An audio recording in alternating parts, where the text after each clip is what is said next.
Dear Lady Love TV. Saved and Trapped by Billionaire's Love. Tunghayan na po natin ang ikasampung bahagi. Sige na honey, pumayag ka na. Salitan ng tingin ni Yael kay Venice at kay Faye, ang facilitator na nagbigay sa kanya ng kopya para sa gaganaping Miss Intramurals. Mas lamang nga lamang atensyon niya sa kanyang girlfriend dahil nakakapit ito sa kanyang braso at niyuyugyug siya. Why me? Kunot noon niyang tanong sa facilitator. Like what you said, sina Venice ang sponsor sa program at lahat ng judges ay galing sa kanila. Ano naman ang kinalaman ko dito? Malawak na umiti si Pei. Nagahawi pa siya kunwari ng buhok kahit maiksi ito. Yael, every year na ginaganap ang Miss Intrams, talagang may representative from the school's beloved basketball team. At syempre, this year ikaw ang kukunin namin dahil ikaw ang MVP. Kumikinang ang mga mata niya nang tumingin siya kay Venice. Siguradong mas maraming manonood ngayon dahil bukod sa eksperto sa dribble yung papa mo, ang pogi-pogi pa. Baka maraming magpa-picture sa kanya na students kasi siya ang bukang bibig ng campus ngayon, babae man o Becky. Lalong hinigpitan ni Venice ang kapit niya sa braso ng nobyo. Pinanliitan pa niya ng mga mata ang facilitator na ngayon ay tumitili na. He will do his task as a judge. Iyon lang ang gagawin niya at hindi ang pakikipag-flirt. Understood? Oo naman, bebe. Basta, piringan mo lang siya ng mga mata para hindi siya makakita ng iba. Lalong-lalo na mga contestant. Pansin ko mas bongga yung mga girls this year. Biro ng malambot na facilitator na agad binawi dahil pansin niyang halos umuusok na ang tenga ng dalang modelo. Charot lang. Ikaw naman, we all know na exclusive lang siya sa'yo. Mabuti at alam mo, Venice Snap, inagaw niya muna sa kamay ni Yael ang kopya ng program at pinanliitan ng mga mata ang facilitator. You may go. Kami na ang bahala rito. Basta darating kami before mag-start ang program. Okay, bye-bye lovebirds at alam ko nakakaistorbo na ako sa inyo. Humahawi muli ng buhok ang facilitator nang tumalikod dito sa kanila at lumabas sa main door. Nang sila lamang mag-isa ay hinawakan ni Venice ang mukha ng kanyang boyfriend. Hindi ka naman siguro titingin sa mga contestants sa Miss Intrams ha? Right? Kung hindi ko sila titingnan, paano ko sila mabibigyan ng score? Yael was laughing but deep within. A little pinch of irritation was starting to build in his chest. Okay, kung magiging issue lang natin ang pag-judge ko, mabuti pa sabihin mo sa kanila na huwag na akong isama sa lineup. Honestly speaking, wala naman ako makukuha dyan. Oh please, don't back out. Gawin mo na lang for me, honey. Pagsusumamo ni Venice at niyakap ang binata. Itinapat niya ang kanyang tenga sa dibdib nito. The sound of his steady heartbeat made her giggle. Ang alam niya ay siya ang tinitibok ng puso nito. Hayaan mo, kung gusto mo, hindi na natin hihintay na matapos ang event.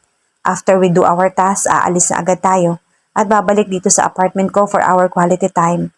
Alam ko kasi na kapag pumunta tayo sa house ni Coach, hindi na kita masusolo. She bit her lips. By means of quality time, para sa kanilang dalawa, malawak ang pakahulugan niya dito. Yael only shrugged his shoulders dahil wala naman siyang ibang schedule bukod sa victory party. Pumayag na rin siya sa kapritsyo ng kanyang girlfriend. That way, pansamantala siyang malilibang dahil sa may sakit ng kanyang lolo. Most importantly, baka sakaling makalimutan niya na may gap pa rin sila ni Pia hanggang ngayon. But then, he knew he couldn't take the gap any longer. Kaya bukas na bukas din, ay pupuntahan niya ito upang makipagbate. Kaya niyang ipagkaloob ang kanyang medalya bilang ace player ng university kung hinakailangan. He could also steal the team's trophy and offer her. Basta gagawin niya ang lahat. Makita lamang niyang muli ang matamis nitong mga ngiti na matagal na niyang hinahanap-hanap. Dumating ang oras ng Miss Intrams at kapapwesto pa lamang nila Yael at Venice sa mahabang mesa. Bukod sa mga papel at lapis, may nakahain pang pagkain at tubig katabi ng mga ito. Huli siyang ipinakilala ng MC sa audience. Hindi sila halos mahulugan ng karayom doon sa malawak na quadrangle dahil sa sobrang dami. According to Venice, ngayon lang daw pinakamaraming manood sa kanila. He only made a brisk nod upon facing the students. Pagkatapos ay naupo at binuklat ang folder sa kanyang harapan. Ang list sa mga kandidata ang nilalaman nito. Dahil wala naman siyang karanasan sa pagja-judge, masusi niyang pinag-aralan ang profile ng mga babae at ang criteria na binigay sa kanila. Parang wala pa akong bet sa mga candidate ngayon ah. Narinig ni Yael na dismayadong napabuntong hininga sa Venice. Pinahapyawan lamang nito ng tingin ng mga papel at hindi sinusuri isa-isa na kagaya ng ginagawa niya. At dahil mas mitikuloso ang kanyang pagbasa, ay nasa pangatlong pahina pa lamang siya. Ngunit doon din siya nahinto. Napaawang pa ang kanyang mga labi nang makita ang pangalan ng kalahok. Pia Sanchez, he said inwardly. Nagsalubong pa ang kanyang mga kilay na makita ang whole body photo ng kababata. Shit, nakalimutan kong kasali nga pala si Pia. Bagay na lubos niyang tinututulan. This kind of game wasn't for his baby best friend. Baka nga kapag may sumipol na audience sa paraang malisyoso ay hanapin niya ito at ilang paso ang pagmumukha nito sa sahig. Muli siyang tumingin kay Venice. The woman was on her cellphone texting. Mukhang hindi pa nito nababasa ang profile ng kanyang kababata. He wondered what her reaction would be if ever. Pinagsisisilosan pa naman niya ito.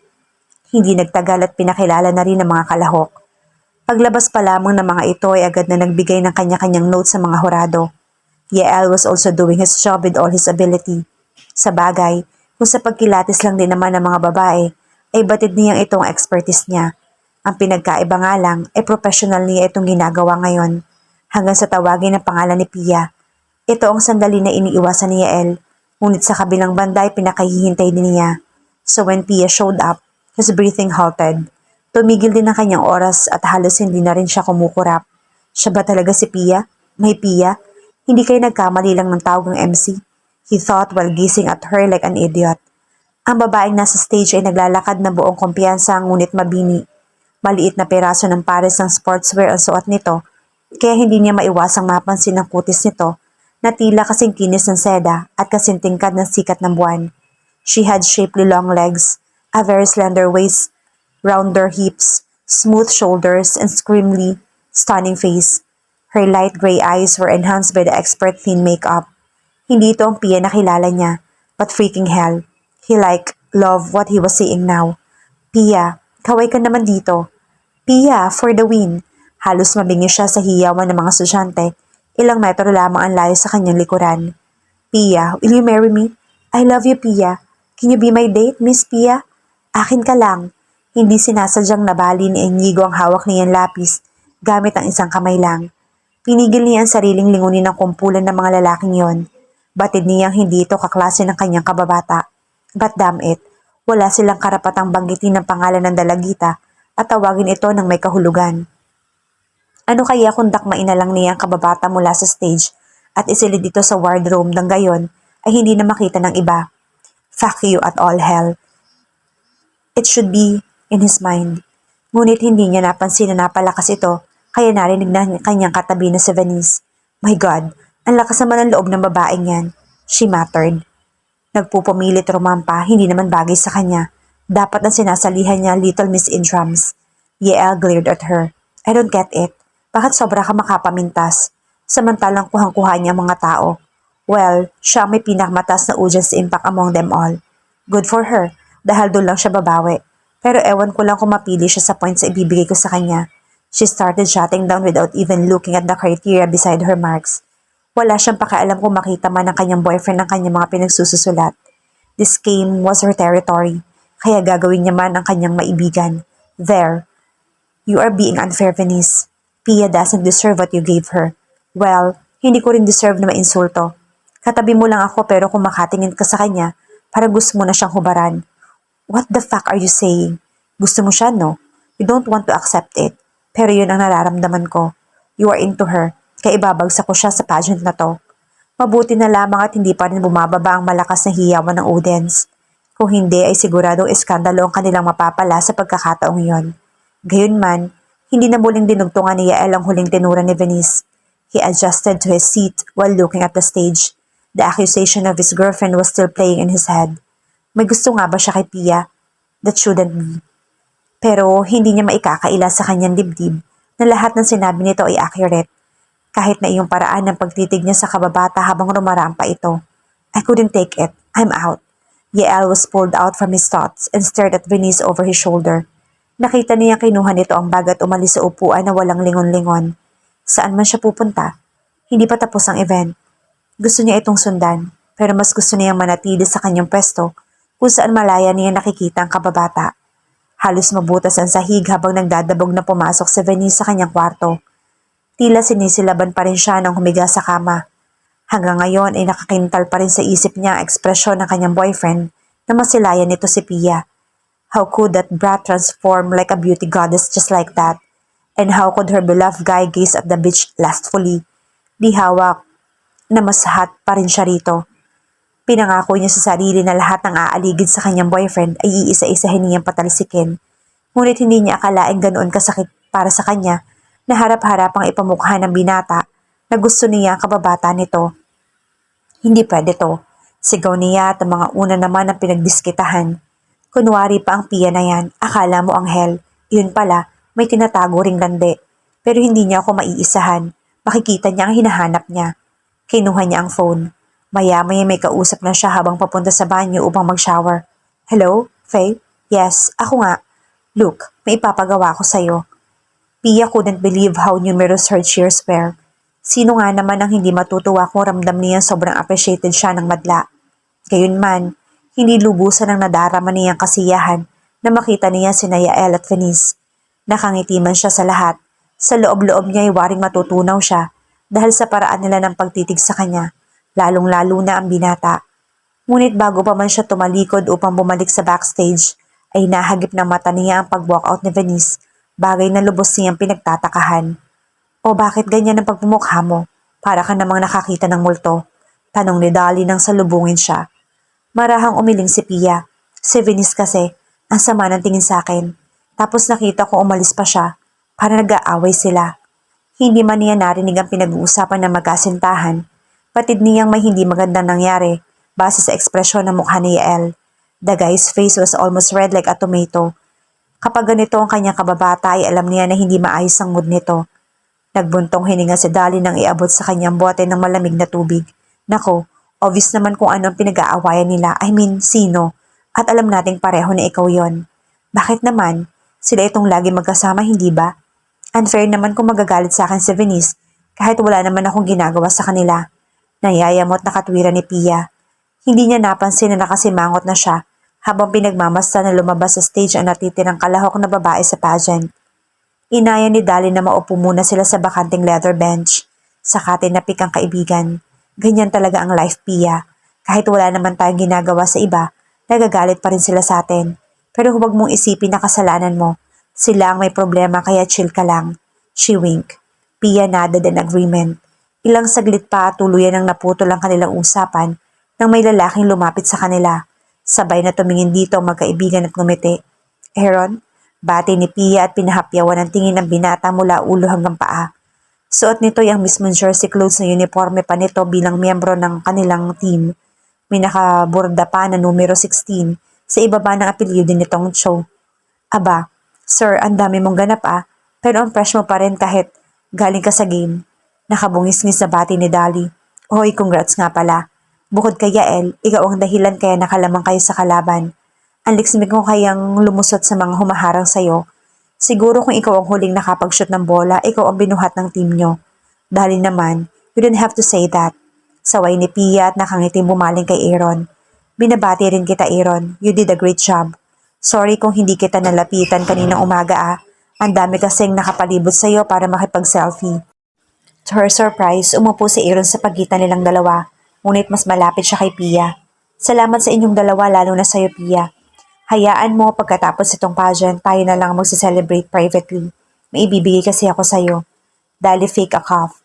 Talaga naman mga moves ni Aaron. Gagamitin mo pa ang pagkapanalo nyo para simulan ng panliligaw mo ha? Smart. Hindi pinansin ni Aaron ang panunokso ni Dolly.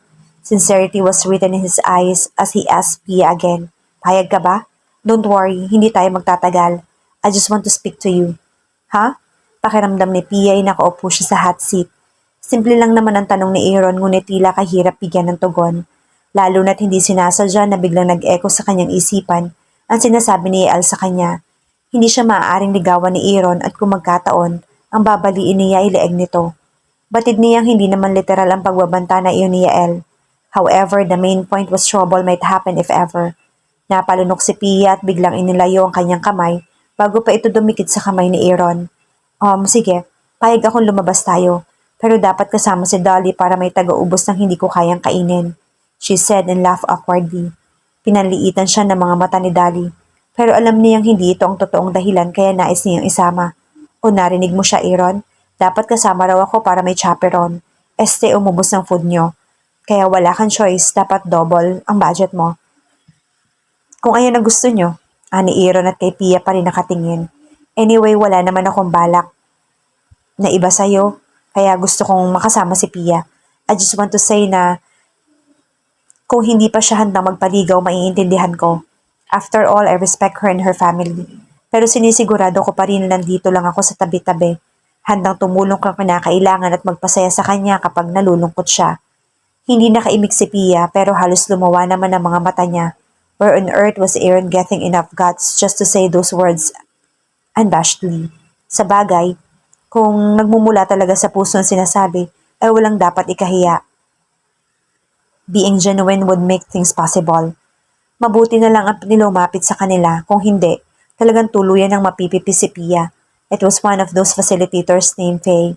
Ito kasi ang nakalagay sa shirt niya, kaya hindi na kailangang hulaan pa ang pangalan.